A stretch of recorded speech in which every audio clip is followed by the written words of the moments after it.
With many students returning to school virtually, there is an increased vulnerability to online dangers like cyberbullying, phishing, and online grooming for sexual exploitation.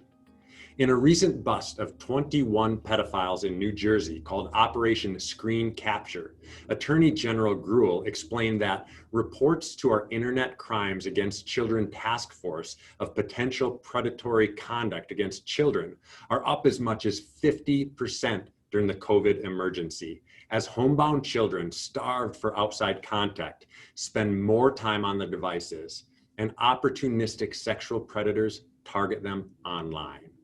He went on to say, as children return to virtual learning this fall, they will be spending even more time online, in many cases without any in-person teacher supervision or peer contact. This may make them even more vulnerable. This isn't happening in a vacuum.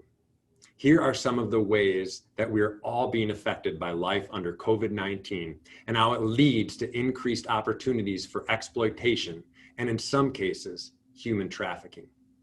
Economic devastation. Increased stress creates opportunities for domestic violence or may worsen conditions. A disconnect from many community resources and support systems. Life has gone virtual. Kids are being schooled largely online. Boredom, lack of feel-good chemicals is the perfect storm of easy access to technology and apps which were designed for addiction.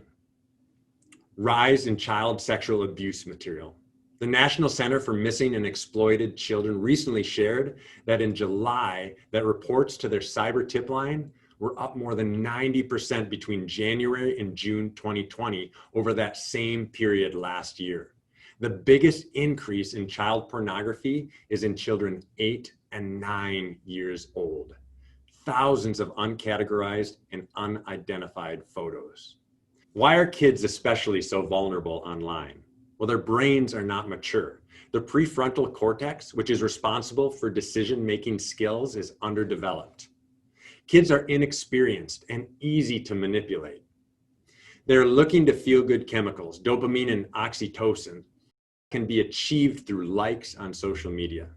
According to a UCLA 2017 brain mapping study, the same brain circuits that are activated by eating chocolate and winning money are activated when teenagers see large numbers of likes on their own photos or the photos of peers in a social network.